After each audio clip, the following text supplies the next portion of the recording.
you all for coming. There are a lot of things that we as transition specialists can do. My name is Lisa Hoy. If you don't know me, I'm a transition specialist at the Harbour School. Janice Spees, Kyle Casa, and Mr. Prudente are up front. We specialize in a lot of things post-secondary. However, this is one thing that we kind of don't touch, and this is the third year? I think so, that Steve and Jeff have come and been a part of our parent seminar presentations. And if you will learn anything out of this, you will learn a lot of knowledge about special needs trusts. And this year they put some extra information in about the ABLE Act. So I would like to introduce Steve Elville. Thank you, Lisa. Thank you. Thank you. How's everybody tonight? Good. Thank you for your patience. If technology was working perfectly, things would not be normal, right? Okay. So anyway, it's normal if it's acting up a little bit. So I just want to say thank you for having me, Lisa, Dr. Jacobs, and the Harbour School. It's really a privilege for us to come back and talk. So we've been very, very fortunate to be able to talk to you and go to the school in Annapolis and really present to the parents and try to bring education. So that's what we're going to do tonight. We're going to talk to you about a broad overview of special needs planning from the legal side. So we know you're dealing with a lot of things on the personal and practical level with your loved ones, and we're here to try to educate you about the legal side. So we're starting a little late, so I'm going to just get right into it because I know you only have so much time. And we do have some extra slides tonight on the ABLE Act, and we've put those toward the end. So I'm going to move quickly and give you a few illustrations here on the whiteboard. Also, I don't want to forget to give you the opportunity to ask questions. So, you know, it's pretty casual in this presentation, so feel free to raise your hand if you have a question. And if I don't have an answer for you, I'll write it down and get back to you about it at another time. All right, so let's get right into the presentation. I hope you can see this, and it's a wonderful stage we have here. So planning. So we're switching gears now and talking about why plan for your special needs loved one, your loved one with disabilities. It's about enhancing their quality of life, obviously. And we want to maximize their potential, but we also want to protect them in the future. And of course, no disabled person is the same, and we all know that. So this is again a general overview, but we're going to get into more specifics about your particular situation and how you should address that in planning. So there are several benefits of planning, and you have all of these slides right in front of you to take home. And I think I probably overlooked something I wanted to point out to you. We're filming tonight with the permission of the Harbour School. And Jeff, I think we're going to make this presentation available to the Harbour School. Yes. And so after we shoot tonight, Lucy will edit. I want to thank Jeff and Lucy for being here, by the way. And Lucy will edit this, I guess, in the next 2 or 3 weeks, make it available. And I think that's the first time we've ever done that. So Lisa, there will be an opportunity for people to see this in whatever format you want to make it available. We'll probably make it available on a YouTube channel or a Vimeo channel so that you can see that. Okay, so we want to provide financial security, leverage means-tested benefits, okay? We want to select a proper team for lifetime management. Some of you may already have this. We want to plan for appropriate housing. This is something that worries parents. And maybe you've provided for housing in the future, maybe not. Maybe your child will depend on group housing or some form of local benefits like that in the future. But this is something that's discussed in planning. An ongoing system for advocacy, planning for needs and caregiving, coordinate extended families planning. We want to protect the beneficiary from creditors or predators. And we want to preserve assets. In some cases, we want to preserve assets for other heirs. So a lot of things here we're trying to do. And of course, it may not be possible to do all of those things, but that's what we're trying to do. We want to have a team of advisors. So I want to talk to you about a collaborative team real quick. An elder law attorney or someone who can help you with the special needs side of the planning. A CPA if you don't already use one. Sometimes they can be worth their weight in gold, literally. They're wonderful advisors. A financial advisor, and we'll talk about the different kinds of financial advisors. Many of you already have some financial advisors, and possibly a geriatric care manager or specialist of some kind as an advocate. So those are the kinds of folks that I would want to talk to you about as a collaborative team. And making sure that plan has some flexibility. Here's a quick example. In 2017, the Republican majority tried to repeal, Obamacare, which would have changed a lot of Medicaid laws and affect a lot of waiver programs on the local level. And of course, that did not happen, but it could have. So when you're planning, we want to think about what happens if we have changed circumstances in the future. What kind of flexibility will be in the plan should something like that occur in the future? Okay, so we're going to take a look at a lot of different things, so I'm just going to move through these slides. Okay, some of these things are a bit redundant. We want to envision their future. Okay, where will they live, and who will they live with? What type of level of care is required? Will a conservator or guardian be necessary? We're going to talk about this a little bit. Some of you have guardianship or will have guardianship of your child. Other high-functioning children will be able to execute a power of attorney and advance directive on their own, and you can avoid guardianship. So we'll talk about that.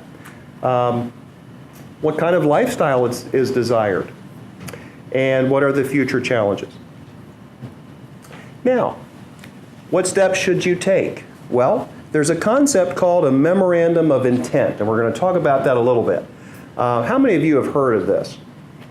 Well, for families with disabilities, this is something that's really big.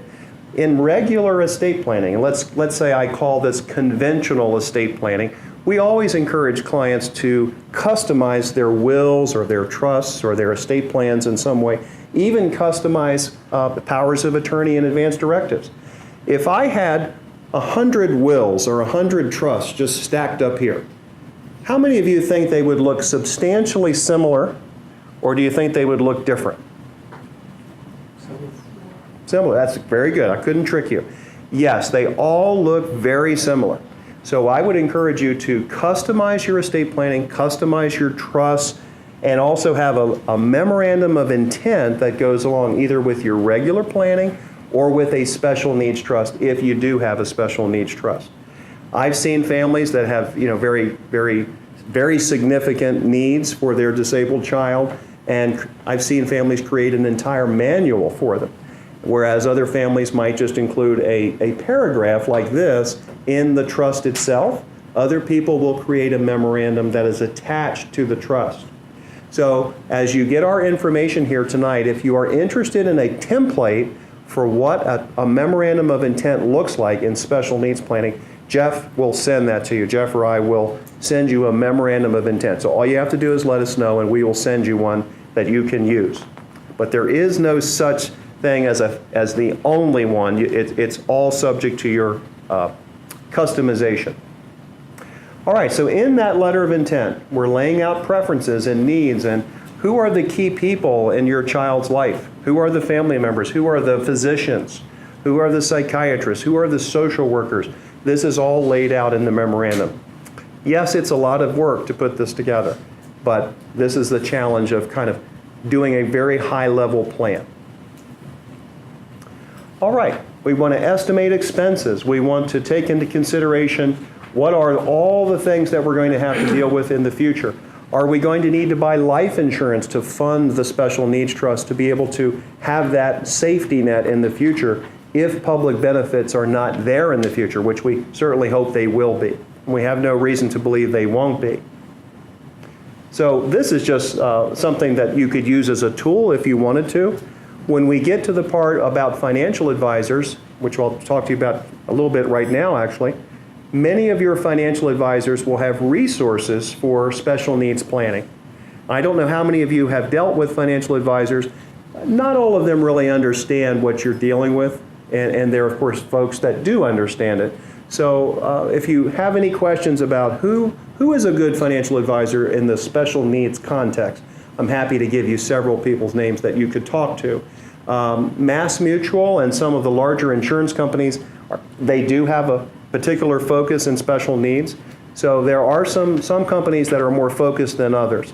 But I'm getting to the part here about expenses and how are you going to cover those expenses in the future? How are you going to fund a special needs trust? That's why I'm mentioning financial advisors and insurance.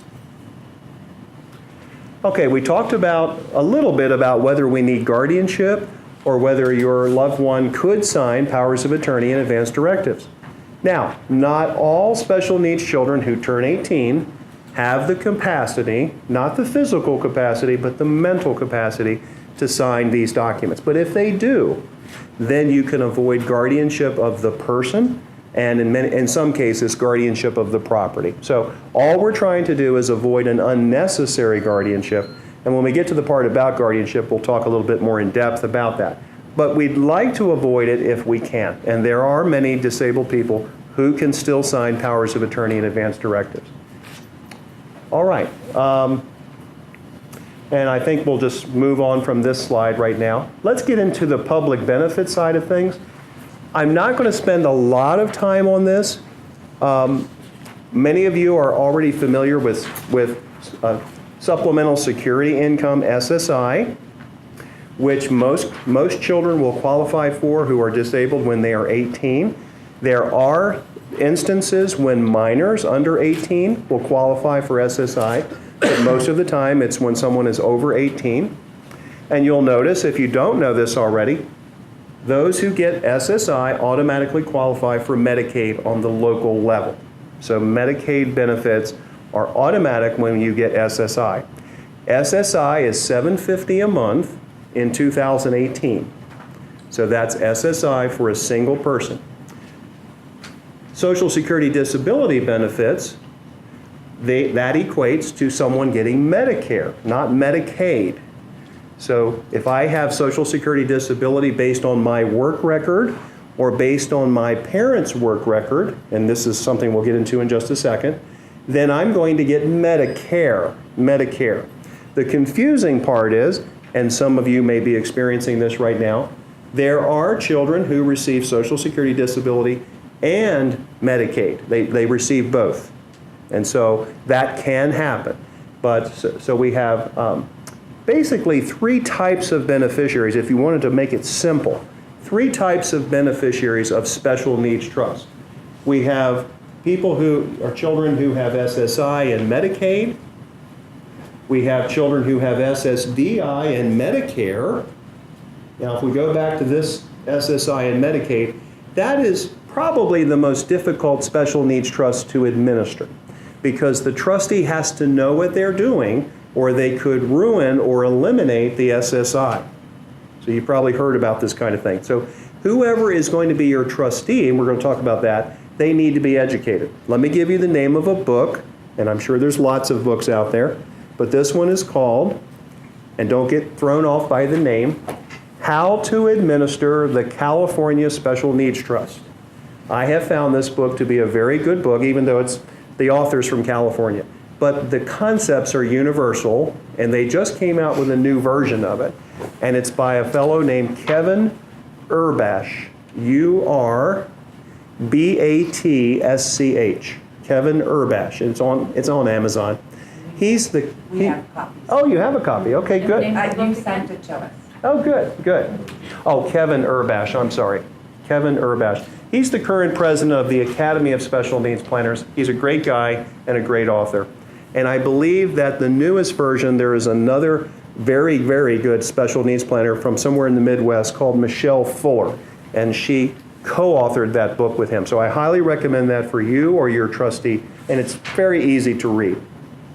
So the trusts that, when we get into the trusts that are the hardest to administer are where we have a beneficiary who receives SSI and they have means-tested benefits. They cannot have more than $2,000 in their name, as you know. And this is an old law. It's not right that that's the situation, but it really is what we're dealing with. They can't have more than $2,000 in their name. Now, if I was getting Social Security disability in the middle, I could have $1 million in the bank and I could still get Social Security disability benefits based on my work record or based on my parents' work record. So Social Security disability is not means tested, whereas SSI is means tested, okay? So we don't want to eliminate the benefits of an SSI beneficiary by making distributions that would disqualify them. Because what could happen? They could lose their Medicaid, and that's a problem. So it's an easier trust to administer if the beneficiary is getting Social Security disability and Medicare, but not any means-tested benefits. But remember, some young people who are getting, or children who get SSDI, they get both SSDI and SSI, meaning they get Medicaid and Medicare benefits. So if that's the case, we still have to be very careful. The hardest trust, perhaps, to really administer is one where the beneficiary is getting HUD benefits. They're living in HUD housing. And virtually every distribution from the Special Needs Trust is a problem because HUD considers that to be income to the person who receives the benefits, and that increases their rent, and it causes a lot of stress.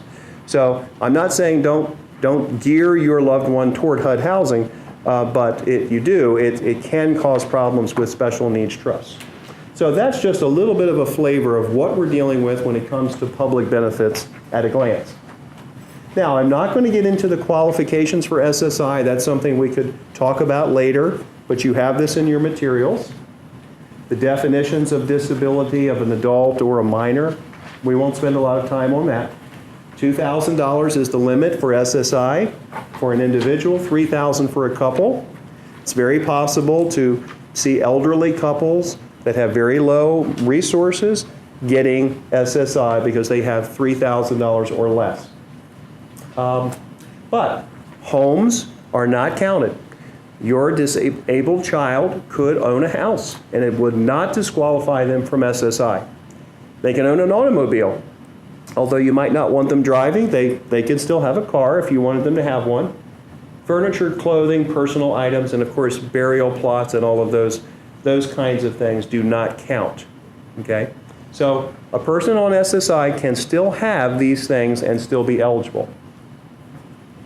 Now, we talked about the rate is $750 a month. Some states supplement that amount. Okay? So some states give an extra amount like California. So, is it really the $750 a month that's the big deal?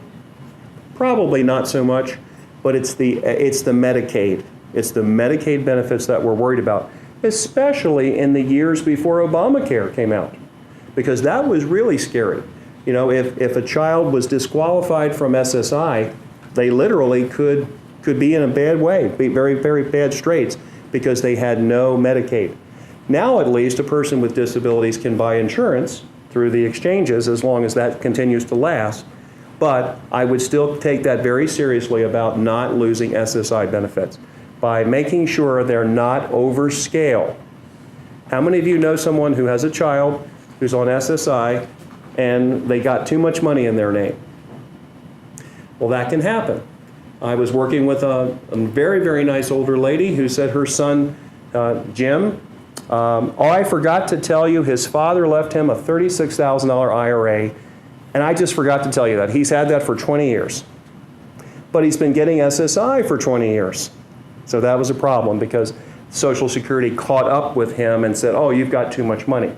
Now they have to pay back the money, and it can cause a lot of problems. So we don't want our loved ones to go over scale if they're on SSI. Now, there are certain concepts of unearned income and income. So let's pretend that someone is on public benefits. And when I say public benefits, what do I mean by that? Usually SSI, which is means tested, or they're getting Medicaid benefits on the local level. Okay, like agency-related support benefits or housing. Those things are means tested, okay? So, but just sticking to SSI for a moment, there are some definitions here about how much your loved one or your child can earn before they are eliminated from SSI. So for example, if we look at unearned income, it counts dollar for dollar after the first $20. So in other words, if I was an SSI recipient and I went out and was earning money and made $850 or $900, I just reduced my SSI to zero. So we have to be very careful. We don't want our loved one to earn too much money, which is a challenge for higher functioning children. We don't want them to earn too much money and eliminate themselves from SSI. Yes, sir. Yes, ma'am. I just have one statement on that. Sometimes it's better to allow your child to be productive and lose the benefit temporarily and make a little bit more money than it is to just stick on the benefit. That's true. And that's kind of what I was getting at about the challenge of it. So many parents, as you know, are frustrated that they want their children to be able to earn and grow, and then these benefits get taken away. So that's the challenge. All right, so I'm not going to spend a lot of time on these rules. If your child is receiving certain in-kind and support and maintenance benefits, let's say they are living in your home and they are not paying rent, then Social Security will reduce their benefits by 1/3. So that's this 1/3 reduction. So there's a way around that, and that's part of good planning to make sure you don't lose that 1/3. All right, I won't get into a lot about the SSDI eligibility rules, but just know that if a child is disabled before age 22, then they can be qualified on your work record, the parent's work record, if you're retired, disabled, or have died. So you'll see a lot of this if you haven't already done this in your lives dealing with your disabled loved ones. You will see this a lot.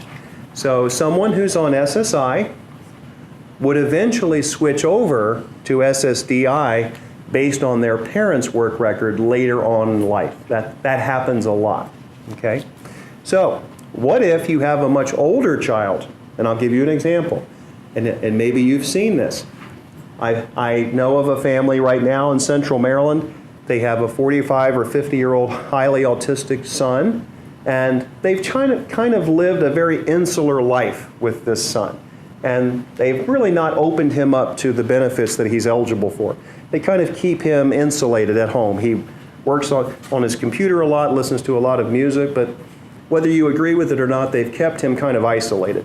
Well, the problem is that he was disabled before age 22, and now because they never applied for any benefits, the proof of his disability before age 22 is really out there somewhere. They don't have the records, and so this is something that when you're in this age category of your child being disabled before age 22, you want to keep those records. You don't want to throw things away. That's been my experience. All right, so I'm not going to spend a lot of time on this. Medicaid is automatic with SSI. Medicare is available with SSDI within 24 months. And of course, Section 8 housing or HUD housing is one of the big concerns when you're doing special needs planning, because those kind of distributions can cause issues for the beneficiary. I'm not going to spend a lot of time on that. All right. Now let's get into the concept of special needs trusts, and we're going to get into the ABLE accounts more than we did last time. Now that Maryland has approved and got its ABLE account up and running, we're going to talk about the advantages and disadvantages of ABLE. But let's get into the most common special needs trust, give you some education in this regard. The most common special needs trust is called the third-party special needs trust. And I will give you an example of that. Hopefully our markers are working. So here is your will or your revocable living trust. And a lot of special needs families will use revocable living trusts. It just seems to be more streamlined. It avoids probate if it's done properly. And therefore, in theory, the distribution to your child's special needs trust is faster. But if you have a will, and your will is, that's going to be your estate planning document, there's nothing wrong with that. You can do special needs planning with wills. A revocable trust is nothing more than a substitute for a will. That's all it is. You can have a will or a will substitute. All right. I should have drawn a bigger circle. There are basically two ways to establish a third-party special needs trust. So let's pretend this is a will. You could put the trust right inside of your will. And many of you may have already done this. This is the least expensive way of doing it. This is the simplest way of doing it. You simply establish the trust inside of your will or inside of your revocable living trust. And at your death, this trust continues for your child. So that's called a testamentary trust, a testamentary supplemental needs trust. All right, so that's very easy to do. Now, we switch markers here. In a perfect world, everyone would have a standalone trust, meaning a trust that's just sitting there by itself. And there are various terms for this: the special needs trust, the supplemental needs trust. These terms get thrown back and forth. The technical term is a third-party supplemental needs trust because I or you, the person who died, we left money to that trust, and it's not the child's money. It's not the beneficiary's money. It goes straight from point A to point B to the trust. So that's why it does not disqualify them from benefits. Now, let's pretend you have the trust inside of your will or trust. The same concept occurs, but it doesn't occur until death. Then that trust is created as an extension of your will or trust. So in a perfect world, everybody would have a standalone trust. Why? Because it's more flexible. Let's pretend the Republican majority had changed the Medicaid rules, had changed Obamacare, had revamped the whole Medicaid waiver system in the United States. If you have a standalone trust that's in place for your child, a trust protector, which is a special fiduciary, we're going to get into all that, the trust protector or trustee can change this trust because circumstances have changed. So a third-party standalone supplemental needs trust in a perfect world, that's what everybody would have. But not everybody wants that. Yes, sir? I probably heard you wrong. The standalone trust would be, if it was set up, would be exempt from probate. Thank you for asking that. It's not exempt from, it is exempt from probate, but probate has nothing to do with it really because this occurs after probate if you have a will. So if you have a will, that's a great question. If you have a will, by its very nature, you're probably going to have probate because wills have to be probated.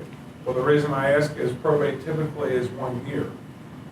So subsequently, it would take them a year to have access to the standalone trust. Well, right, so I'd say 9 months to a year.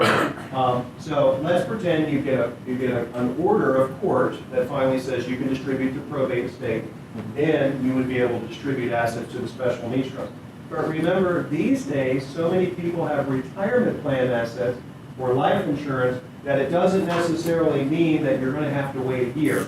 So let's say there's life insurance here, or there's a 401k here, that can go straight into the trust at the time of death. Because the trust is technically established either at the time of death, if it's inside of the will, or if it's already established, it's already sitting there, and you can direct assets straight into the trust. Does the trust, if it's a 401k, is the trust pay the tax on it Yeah, so prior to it being dumped in? So that's a great question. So when we get to that slide, I'm going to show you that today's contemporary special needs trust is going to account for the fact that you might have IRAs or 401ks that you're leaving to that trust. And if you do, there are special rules about how that has to happen. Or your trust, meaning the beneficiary, would have to pay the tax way too soon. So in a perfect world, we want that to be stretched out just as if you left it to someone who didn't have special needs. Okay. That's great. That's a great question. So anyway, the third-party trust is a great tool because it looks like I might have hit the button. Here we go. Here we go. Sorry about that. So it has no payback to the state of Maryland. So that's why you as parents or grandparents would typically use a third-party trust because it can be part of your normal estate planning and it does not have a payback to the state of Maryland on the death of the beneficiary, hopefully many years from now. Now, this middle one is called the D4A trust. Now, you don't need to worry about that, but that's called a first-party trust. Now, we don't want that to happen because if we are using a first-party trust, we know something has happened that shouldn't have happened. Our special needs loved one received assets that they shouldn't have received. One of my more recent experiences was a 15-year-old on the autism waiver who received $250,000 from a very nice uncle in New York. And they shouldn't have received that, and the uncle shouldn't have done that, but that was moved into a D4A trust. So that trust is called a first-party trust. So remember, the third-party trust is very simple. The money is coming from a third party. The first-party trust, this beneficiary has already received the money, just like my young 15-year-old did, and that $250,000 has to be moved into a different kind of trust. And the Attorney General of Maryland has to approve this trust, and it's a federally sanctioned trust, and that's just simply called a first-party supplemental needs trust. It's the beneficiary's own money that is going into that trust. So the reason we don't want that, although it's always a good tool, is because at the death of the beneficiary, this is a payback trust. It has to be paid back to the state of Maryland if there's anything left in it at the time of the beneficiary's death.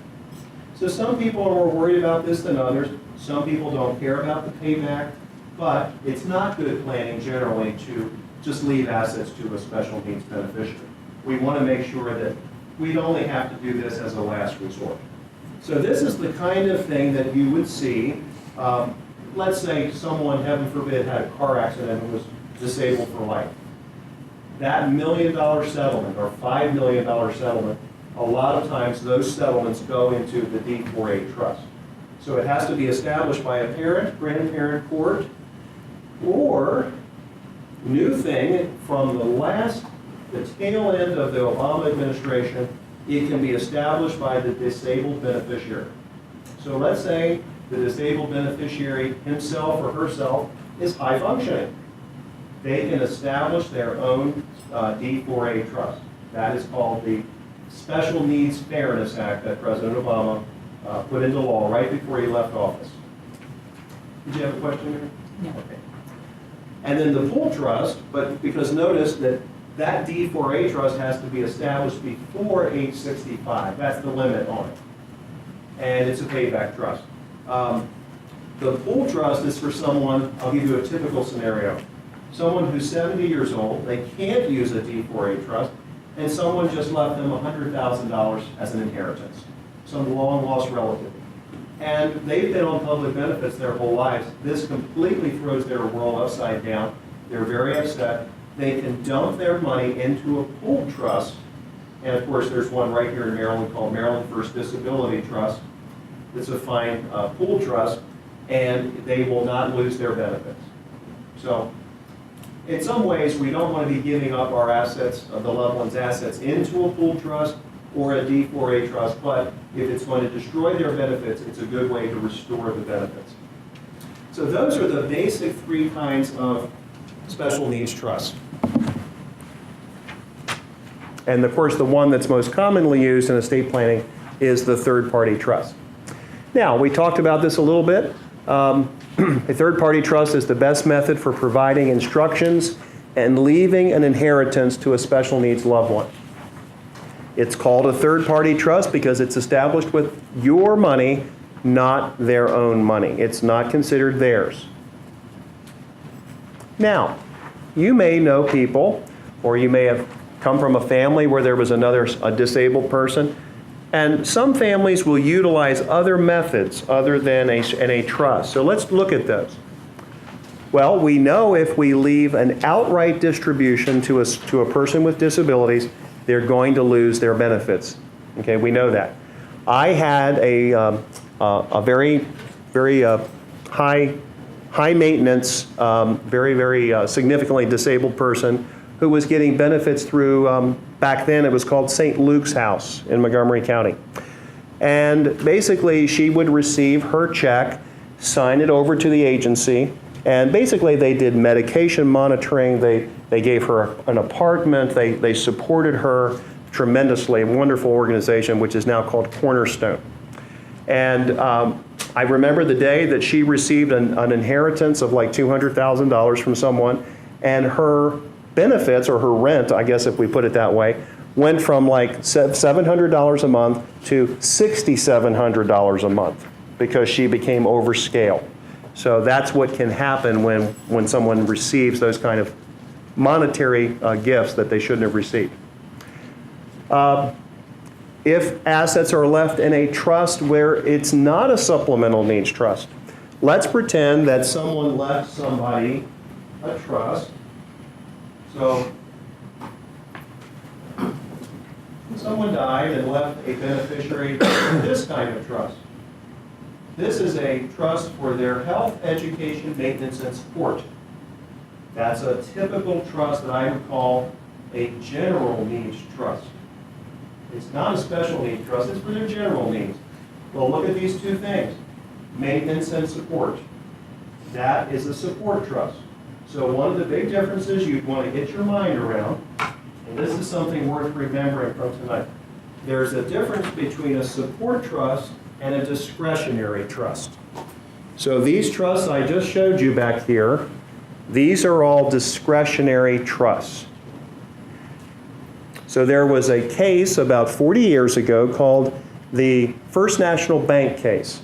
And to make a long story short, and the reason this is so important, is because this is the landmark case in Maryland that determined what is a support trust and what is a discretionary trust.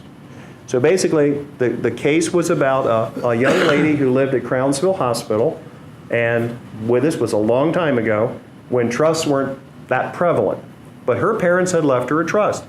And the issue was, is it a support trust? Is it a discretionary trust? Well, if I remember the ruling correctly, the court found that it was about half and half. Couldn't quite tell whether it was one or the other. But basically, the principal part of the trust, I believe, was found to be a discretionary trust. So as long as the trust is discretionary, then it is not a support trust and it is not an available resource for public benefit purposes. So basically, if you establish a third-party trust, it is a trust established under the Maryland Discretionary Trust Act. And that right there, those magic words, make sure that your loved one is protected from the claims of creditors and their assets can never be deemed to be available for public benefit purposes. Whereas if it were that kind of trust that we might leave to our neurotypical child, that is going to be considered to be a support trust and would disqualify them from benefits. All right. So we don't want to leave money in a disqualifying trust or something that would be a support trust. Disinheriting them. And I have parents to this day will ask me that, why don't I just leave everything to our other child? But look what happens when we do that. Remember that anything that you own outright, anything that your other child, let's say a neurotypical child, owns outright, is subject to the claims of others. So let's pretend we left a share for our disabled child, we gave it to someone else in the family. They could lose it to creditors, car accidents, divorce, IRS liens, anything could happen to it. What happens when they die? What's the plan about how that person's going to leave the assets to someone who's going to take care of your child? And of course, there may be family issues where they don't want to take care of your loved one, and of course, divorce and all this kind of thing. So we don't recommend that you use those kinds of other alternatives, although you could. All right, so I won't spend too much more time on this third-party trust. The beneficiary does not create it, you do. A third party does. A grandparent could create it. Anyone could create it other than a spouse of the disabled person. The trust doesn't own any part of the beneficiary's own money, and of course the beneficiary cannot be the trustee of that trust. All right, so there's no payback. It can be revocable or irrevocable. When I was a young lawyer, I was always taught to make them irrevocable. But these days, a big trend is to make these trusts revocable so that if you decide, well, I want to pull the money out over here and put it over here and put some more money back over here, it's revocable. And it does not have to have a tax ID number, just like an irrevocable trust would. But some parents still want them to be irrevocable. And of course, at your death, those trusts become irrevocable regardless. If they're revocable, they become irrevocable. And of course, flexibility. Now, choosing trustees, let's get into that. I know this is a lot of information I'm throwing at you. I'm throwing it at you fast. Sorry about that. Do we have a family member? Do we have a professional? Do we have an attorney be the trustee? So there are complex SSI rules. We want to read books like Kevin Urbash's book. We want to have a CPA who will prepare the tax returns for the trust. We want to have an investment advisor at least advise us as trustees, because most of us are not that great of investors compared to professionals. But I'm not saying we couldn't do it, but you have a fiduciary duty, okay? And if you're a trustee of a trust, or if I'm a trustee of a trust, what do we want to get from an investment advisor? We want to get something called an investment policy statement. Something from that advisor that says, you're doing the right thing based on this person's age and their needs and your fiduciary duty. You're doing the right thing as far as investing. We have to kind of consider how much is under management. Is it a small amount? Is it a large amount? What is the family relationship of the trustee? Are they going to take fees? Now, under Maryland law, there is something called statutory fees. Statutory fees are very low. If you draft a trust and you say, my trustee can only get statutory fees, that's not a good thing to do in my opinion, because the commissions are so low in that trust that you might find it difficult to find a trustee. So the trend is to draft trusts that say compensation can be reasonable compensation for trustees. And I know it's a broader standard, but it's probably the wiser thing to do. And of course, their knowledge and experience and their willingness. Willingness is a big thing. You don't want to appoint a trustee who is not willing to serve, and the moment that you need them, they resign. Because remember, a trustee can resign. So these are things you want to think about. Now, List multiple trustees then? in case- can you have multiple? That's a great question. The answer is yes, you can have multiple trustees. Because you just don't know what would happen in the future. I mean, Right. That person may not know in the future if they. Right. You could have co-trustees, and I thought maybe that's where you were going with your question. You could have co-trustees to maybe have some more security in thinking, well, this person can't act unilaterally. They both have to act together. Or maybe, depending on the situation, you would have one person being able to act unilaterally. Or you might just think very careful. Here's my successor trustee and my second successor trustee, and I've thought through that, and maybe I even use a corporate trustee down here at the bottom, because I'm not wild about corporate trustees, but what if there's no one living, okay? And then it just so happens this next slide is up. You'll see this thing called a trust protector. So a trust protector is a special fiduciary that we always recommend you include in a special needs trust. Let's pretend you had named these trustees, but none of them were living, or none of them were able to serve, or this person was sick or something. A trust protector can always appoint a trustee if one is needed. So Maryland actually has allowed this thing called a trust advisor, but across the country it's generally called a trust protector. And since 2014, and this is a special fiduciary who can tell the trustee what to do. You give the trust protector certain limited powers to be able to direct the trustee to do this or that. And with special needs beneficiaries, this is a very important thing. Not only to be able to change the trust if the laws change, but I'll give you a quick example. What does a trustee have the duty to do? They have a duty to do lots of things, but they have a duty to account. They have a duty to account. So your child is entitled to an accounting. But can special needs beneficiaries, can all of them, review their own accounting? Usually not. They probably can't appreciate their own accounting. So you'd want a trust protector who has the right, not in every case, but most cases you'd want to have a trust protector who has the right to demand an accounting. Okay, so these are the kinds of things I'm going to talk to you tonight about. Building flexibility into a special needs trust. So we're going to look at a graphic here in just a minute about what is in the modern special needs trust. But let's talk about these things. A trust advisory committee. You might not need this, but I have had to resort to a trust advisory committee as a trustee of special needs trust in certain situations where beneficiaries are having crisis after crisis. And I've needed to call a committee together to help me to make decisions because I'm not a medical doctor. I certainly don't understand the psychiatric issues of many of these things that some people deal with.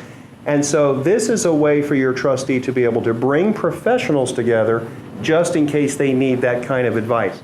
So a trust advisory committee might just make sure the trustee is making good decisions, or they might be a fallback group that a trustee can turn to if there's a crisis. Trust protector provides the authority to make certain modifications to a trust. So let me show you the trust protector concept in a nutshell. Let's pretend that this is a special needs trust. And I've named a trust protector. The trust protector might be given very limited powers. The power to amend the trust, which kind of sounds scary. You're giving somebody you don't even know in the future the right to amend the trust. But they have a fiduciary duty to make sure that they're acting in your best interest. What were your intentions for the child? Well, obviously, the beneficiary. Obviously, it's to protect them, protect the assets, make sure they're healthy and they're not being abused. You know, all of those, make sure they have medical care. Well, the trust protector could amend the trust if the laws change, if the tax laws change, if the special needs laws change. The trust protector can also remove and replace trustees. So let's take your example, sir. You named a trustee and you had all the confidence in the world in this person, but they were a terrible trustee. And this could happen. Or they just don't want to serve and they're not doing a good job or something's happening in their lives or their life. The trust protector would have the right to kind of try to fix that situation, or they can remove the trustee. A good example is, let's pretend a corporate trustee was involved, BB&T. And BB&T is a good bank. But let's pretend they weren't doing a good job. The trust protector could remove BB&T and replace them with another corporate trustee. So you're building in flexibility. And of course, we talked about the right to review accountings. So those are just a few examples of what a trust protector could do.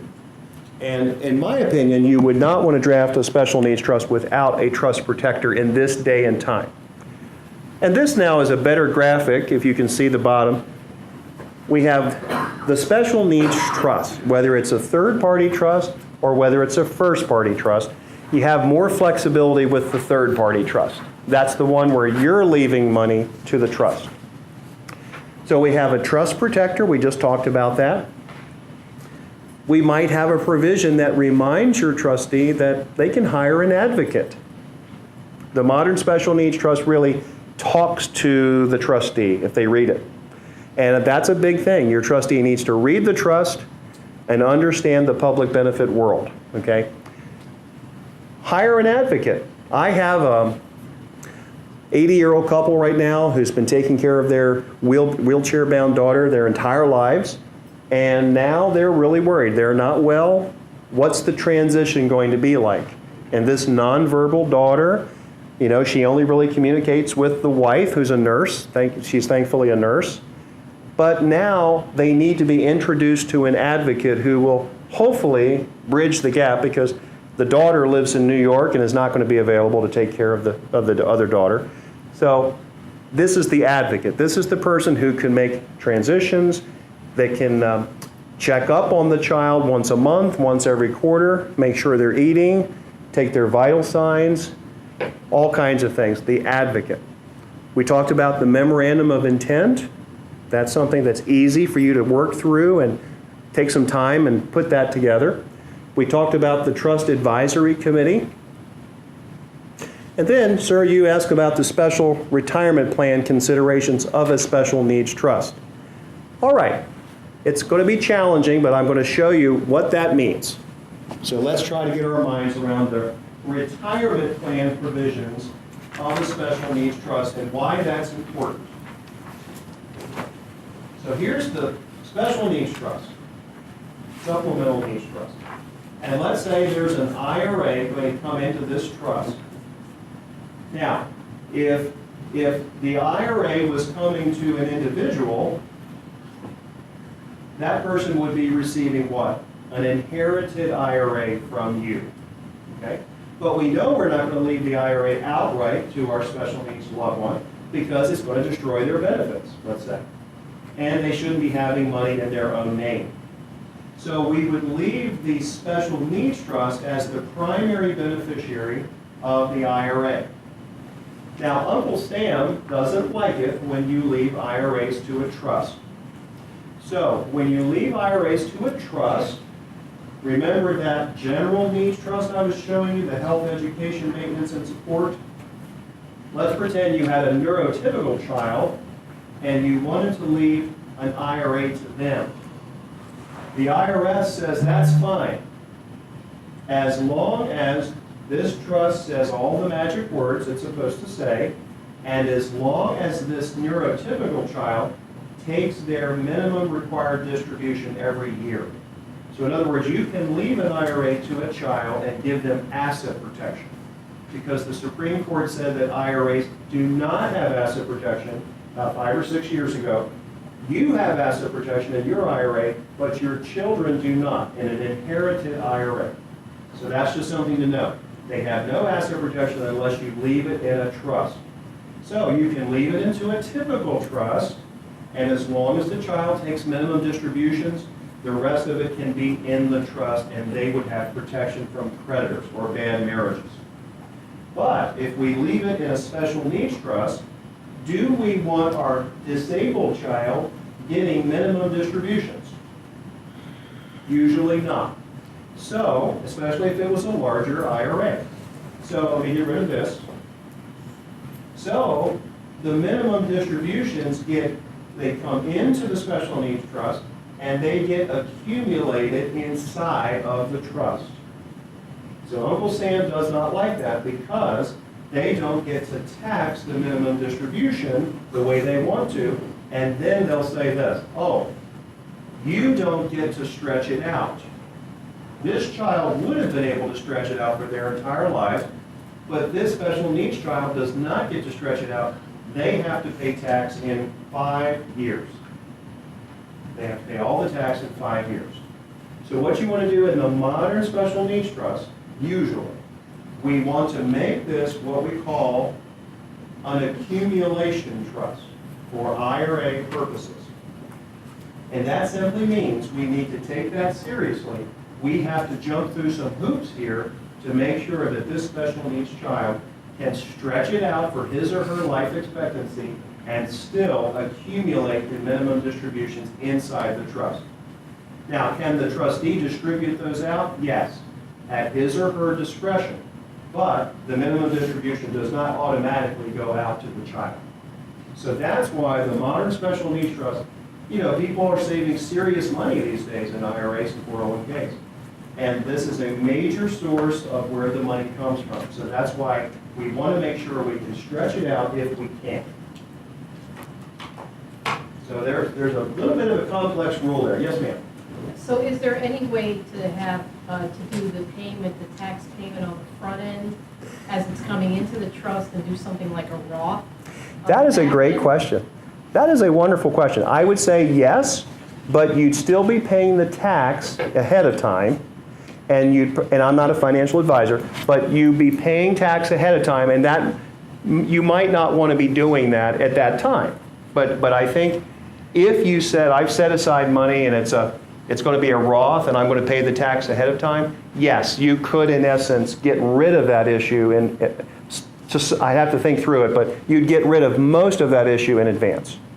Right, so so that whatever went into that trust could just accumulate tax-free.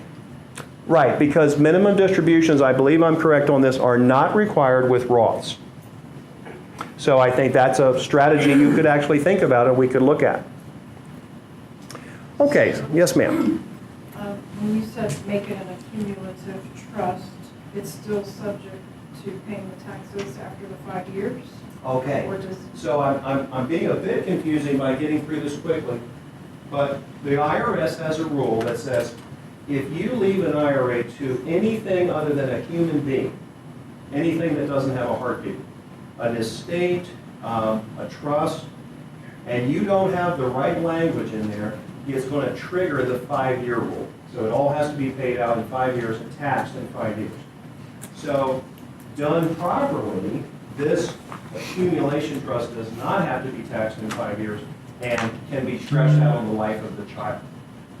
Which would also subsequently bring down the tax rate.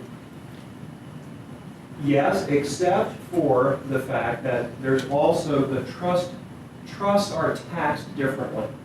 And that's probably beyond our discussion tonight, but trusts are taxed at a more aggressive rate. So the trustee also has to kind of know what they're doing, and that's where the CPA comes in and the lawyer to help the trustee understand the taxation of the trust overall. You and I could earn, I can't remember what the 2017 Tax Act number is, but let's just say you and I would have to earn $480,000 a year to be in the highest bracket of 37%. It used to be 39.6. That trust only has to earn $12,700 to be in the highest tax bracket. Now, there are ways of dealing with that, and that's why it's not something to don't do the trust because of that. There are ways of dealing with the income taxation of trusts, but you have to be proactive with it. Okay. All right, thank you for your patience. So the perfect trustee, I always say to Jeff, we're going to put a picture here of this perfect person. And we never remember to do it. So we want the perfect person to be your trustee. This is the person who is the most wonderful advocate in the world. They're promoting the independence and quality of life of your loved one. They understand public benefits backwards and forwards. They know accounting. You know, they know financial investment. You start to see where I'm going with this. You know, the trustee that's a tough job, right? And are some beneficiaries difficult to deal with? Some beneficiaries are. Some beneficiaries, when they know they have money in that trust, they want to take vacations, they want money out of there, and you know, so not all of them are difficult, but some of them are. A trust protector can help in a situation like that where a beneficiary is difficult. A trust protector can be a mediator between the beneficiary and the trustee. Because we don't want our trustee to resign, do we? We don't want them to feel so much pressure that they would resign. All right, so just know, I'm going to skim over this because we want to get to the ABLE slides tonight, but just know that's a serious thing right there. The counseling and thought that goes into the development of a trust and the succession of the trustees. Who should the trustees be? And are they really going to do what they're supposed to do? Now, a special needs trust can pay for certain things. We have a list at our office. If you are interested in finding out what are the things a special needs trust can pay for, Jeff and I are happy to send that to you as well. So we can send you a memorandum of intent, and we can send you a list of expenditures or allowable things that a trust can pay for. A good rule of thumb is a special needs trust can pay for anything that is for the sole benefit of the beneficiary. Sole benefit of the beneficiary. All right, how much should I fund into a trust? Well, should I treat all of our kids in equal shares? That's what a lot of people do. Should I give more to the special needs trust or the special needs person? Am I going to use life insurance as a funding tool? Or are we going to use our 401k? Do I have a good financial planner? So let's think about this for a minute. Most people who do special needs planning, and I can tell you from an estate planner's point of view, it is families of special needs children are the most wonderful clients to work with. They just are. And so when they're doing planning, you're so involved taking care of your loved one, and I know it's a huge job that a lot of you are dealing with, you don't have a lot of time to think about this stuff, okay? That's been my experience with special needs families. In a perfect world, which we don't live in, but in a perfect world, everybody would fund their special needs trust with life insurance. Why? Because we don't know how much money we're going to have when we actually die. So many of us can only plan for today. You know, we're going to put the plan in place. We have X amount of dollars. We have X amount of life insurance at work. We're saving. But most of you guys you look pretty young. So you're going to live a long time. And we don't really know how much is going to be there to fund the trust. So in a perfect world, we all would buy life insurance. And the trust would either own the life insurance, and I would call that permanent life insurance, like whole life. You know, and that's expensive. But you would buy a permanent policy and fund that in the irrevocable special needs trust. Or you'd buy life insurance that was permanent, that was going to stream into the trust at your death. But not all of us can do that. So I'm just saying, in a perfect world, that's what you'd do. So you want your financial advisor to do projections for you. Challenge them. They're all in competition with one another. Ask them, do you have some kind of designation to deal with special needs families? Some of them do out there. You know, what are the tools that you have that you can help me with this? Go right ahead, sir.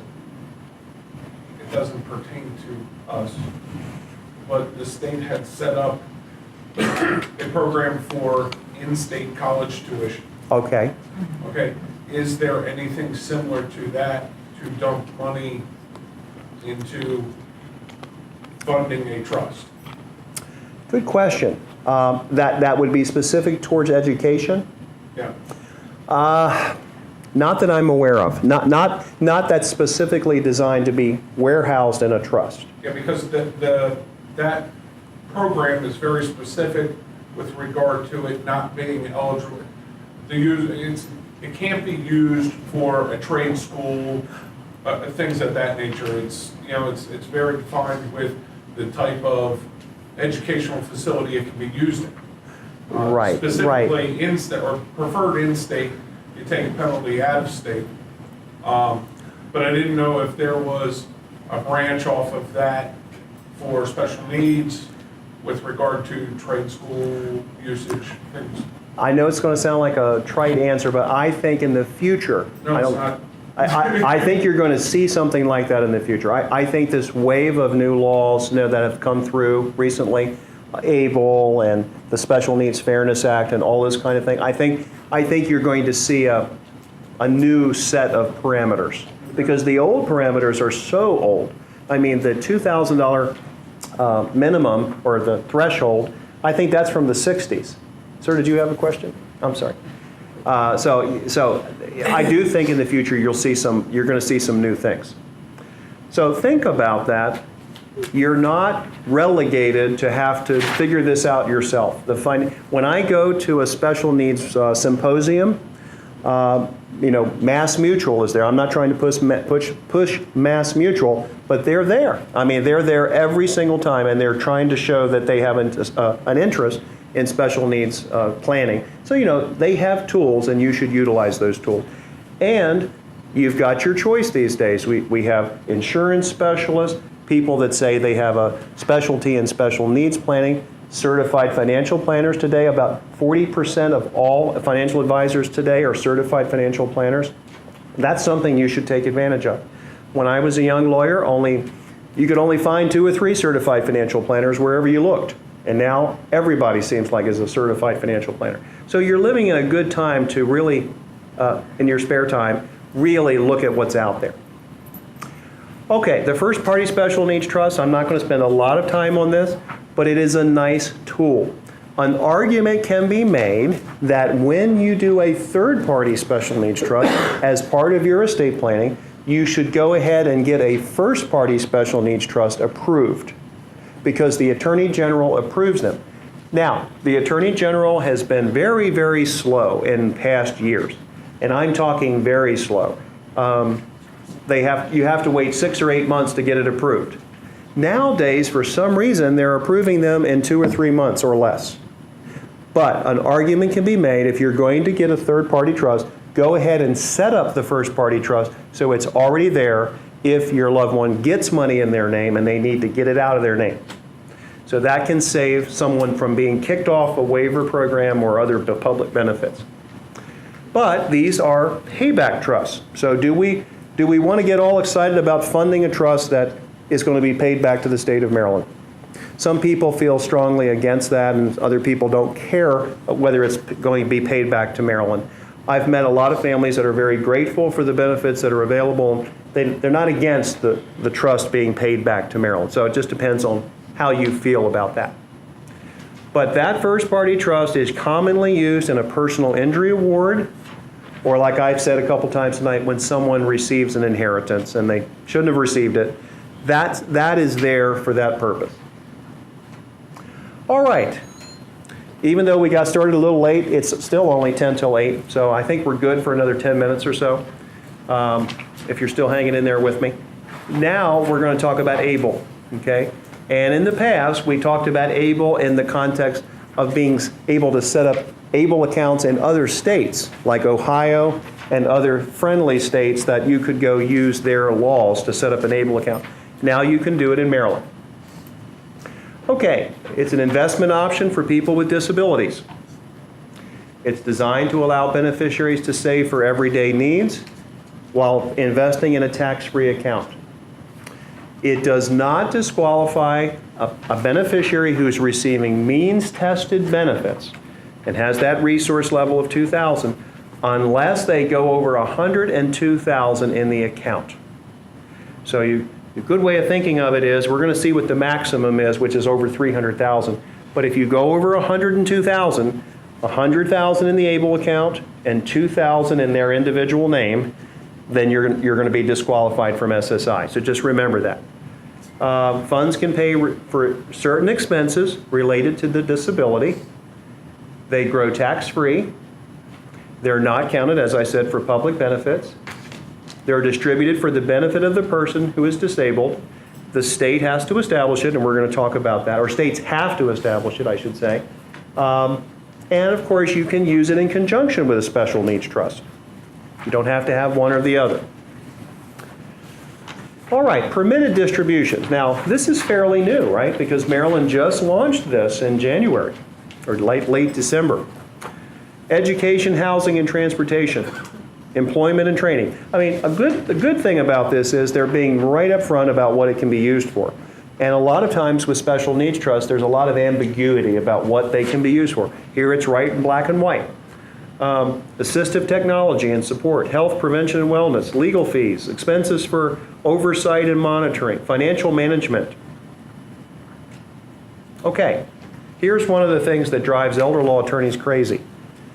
You have to be disabled prior to age 26. You know, there's a lot of momentum out there that says that's not fair. It shouldn't be limited to this, but that's what the rules are right now.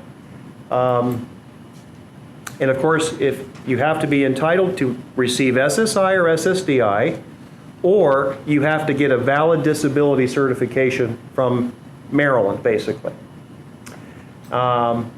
And of course, as a beneficiary, if you are over 18. I'm sorry, we're losing this one down here. I can't read my, or if you're a legal representative of the beneficiary, of course, you can establish the account. And we're talking about a guardian, power of attorney, that kind of thing. Now, the annual exclusion amount, which was $14,000 for a long time, is now $15,000, thanks to the inflation adjustment last year, or this year. So you can contribute up to $15,000 per year, okay? You could maintain SSI and hold more than $2,000, up to $100,000, okay? And you can contribute a maximum of $350,000. So let's say there's a high-functioning disabled person. They work, they're hardworking, they want to throw money into a tax-free investment. And you have to realize now, I'm not an investment advisor. I'm just describing ABLE. They can pump money in there up to $350,000 if they're not worried about losing their SSI. And it says only $25 is required to open the account. Now, what are the practical concerns with ABLE? And I want you to take this with a grain of salt now, because ABLE is a wonderful thing.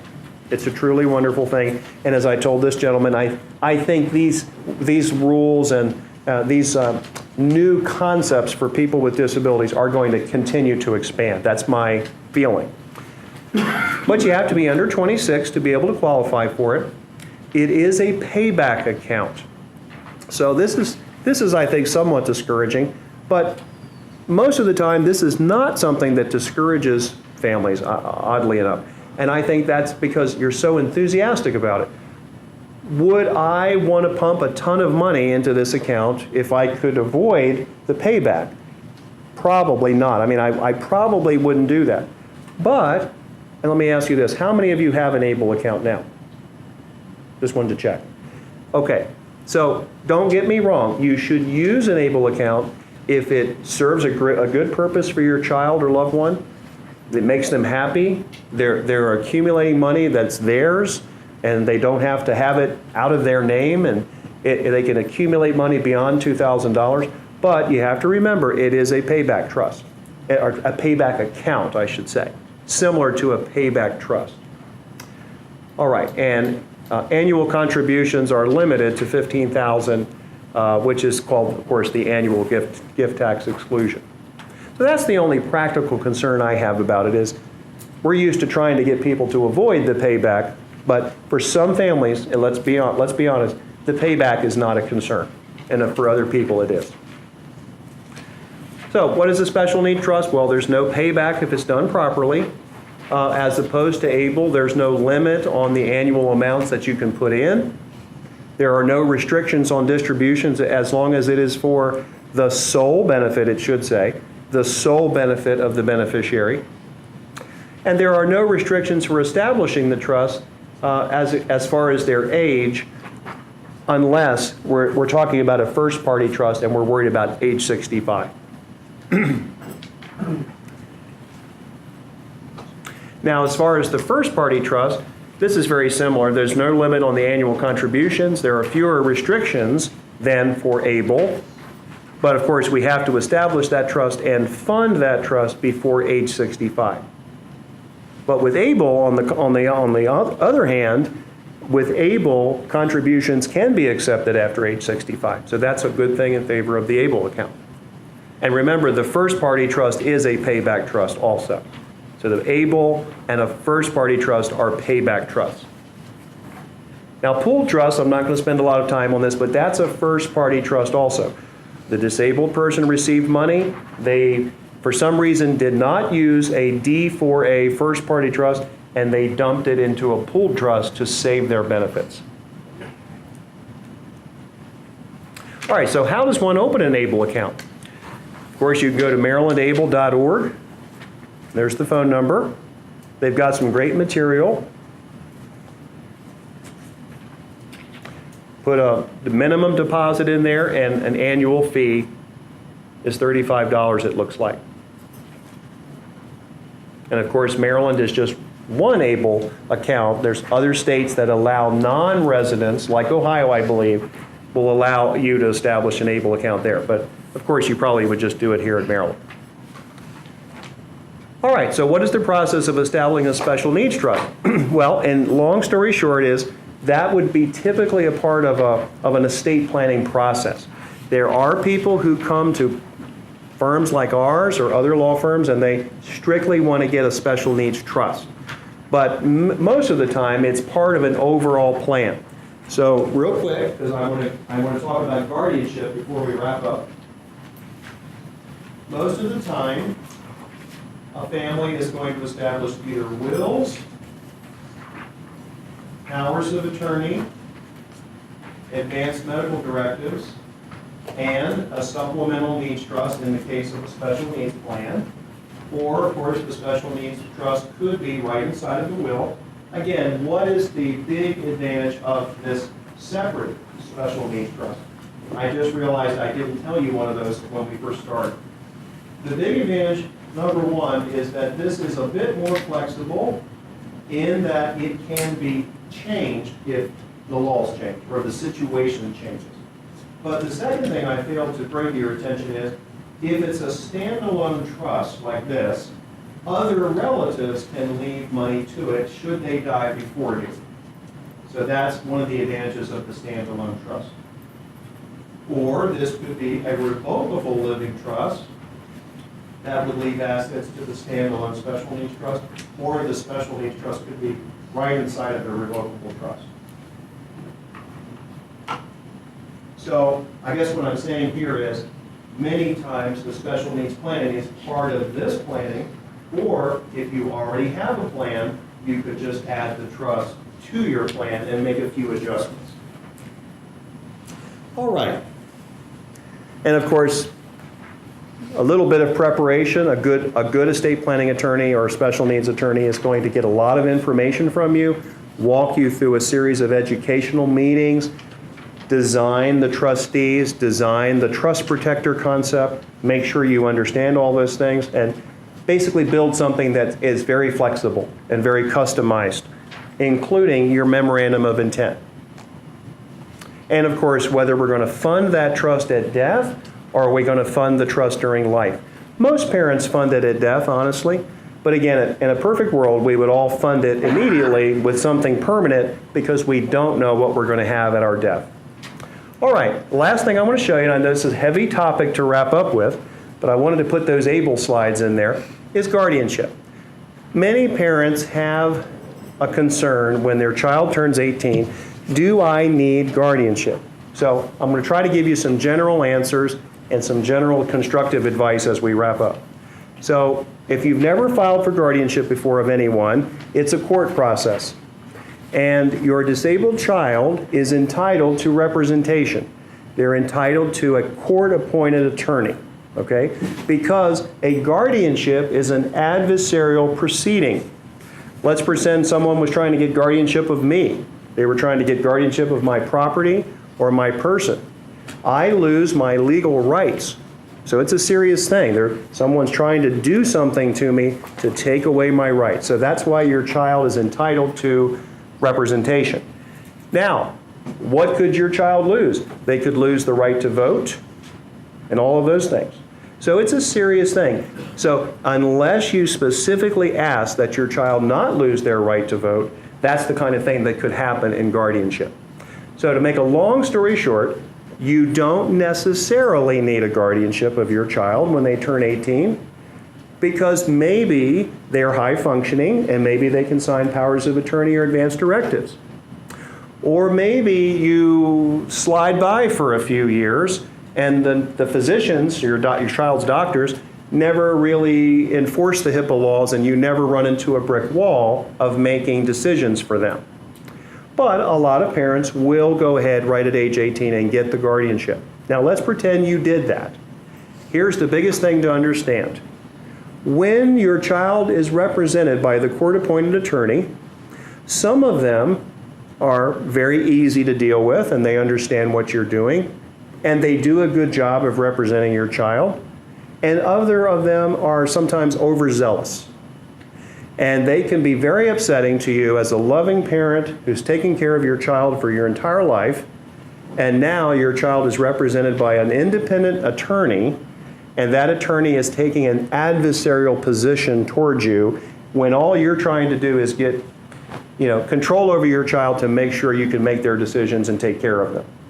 So we could talk about this at another time in a conference room setting, but just know that it's that court-appointed counsel issue and the fact that your child has legal rights, and the court takes it very seriously that your child's rights will basically be taken away in guardianship, and therefore sometimes in the process it can be very trying, but most of the time, nearly all the time, if your child really needs guardianship, the process will work and you will get guardianship of your child. The courts don't like guardianships of the property because most disabled children don't have property in their names other than SSI or SSDI. And we know that if you are the representative payee of your child for Social Security purposes, you don't need a guardianship because you're a representative payee. So courts will say typically, we've got so many guardianships, we don't want to impose a guardianship of the property unless your child really has money in their own name. So usually it's guardianship of the person. So just know there's a process. It's going to work. If your child needs a guardianship, it's going to work. We have to have 2 physician statements and all of these kinds of things that we would get before you file for guardianship. But if your child needs a guardianship, it's probably going to happen. Sometimes it can be more trying than others. And what we try to do is prepare parents for the worst, that right when you think everything is going great, you could have an upsetting experience with a particular court-appointed counsel for your child. But most of them are really good people trying to do a good job, and they just want to represent your child and make sure that they advocate for them. So that's probably all we have time for. I think we're about 5 minutes over. Are there any questions? And I didn't leave a lot of time for you to ask questions, but I want to make sure you have the chance to do that. Yes, ma'am. You mentioned some people might use like BB&T for trustee.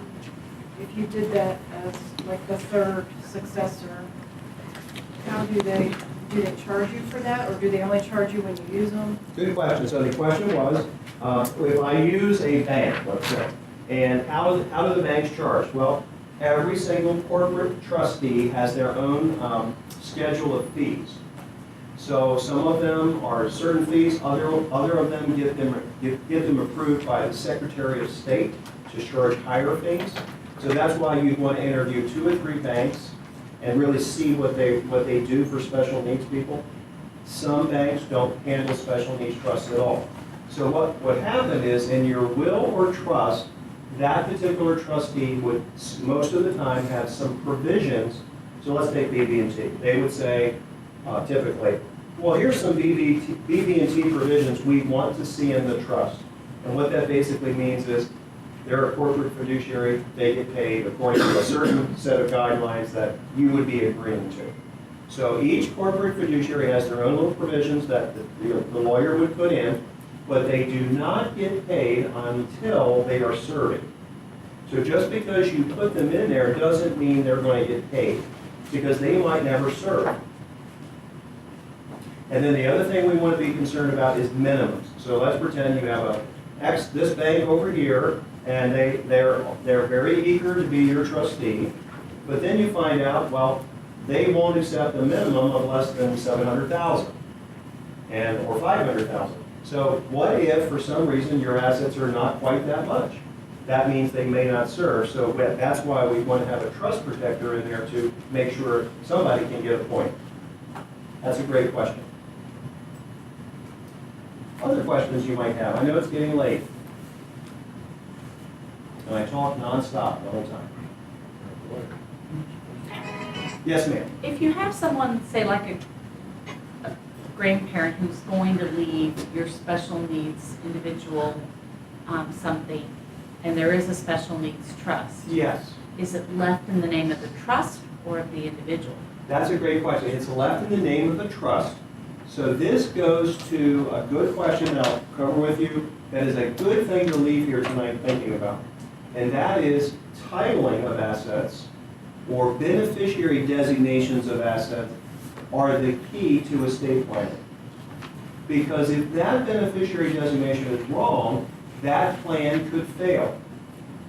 Let's pretend that grandparent thought that they had put the trust, but they actually put the child. That's all the difference in the world. The money is still going to go into a first-party trust because it went into the child's name and it shouldn't have. But now the purpose of the plan is a little bit defeated because it's going to go into a payback trust. So to make sure planning does not fail, you would double check that to make sure it goes straight to the trust, not to the individual. That's a great question. It should not go to the individual, because if it did, the individual would have to use an Attorney General approved trust, which would be a payback trust. It still would be protected, it just would be a different thing. When they draw from the trust, yearly, quarterly, however it is that tax-free income? Well, no. So I'll try to answer this in a nutshell. Well, the reason to shorten which you have to go through, If it was left as an inheritance is tax exempt. So subsequently, as somebody keeping track of the trust say, okay, you're drawing from the tax-free inheritance, so subsequently you don't owe income on it? Or is it, once it meets the trust, it just becomes income? Well, I'll try to answer this question. If it's a first-party trust, the first-party trust is considered to be a trust where, you're not going to believe this, where your special needs child pays the tax. So every distribution out of the first-party trust to a beneficiary, if it's income and not principal, and this is an accounting issue, if it's income, they get taxed on it, and of course the trust could pay the income tax for them if they don't have the money to pay for it. In a third-party trust at death, that trust pays its own taxes. So hopefully this makes sense. So that trust is taxed at higher rates unless it distributes the income to the child. Now, the child probably has legitimate needs.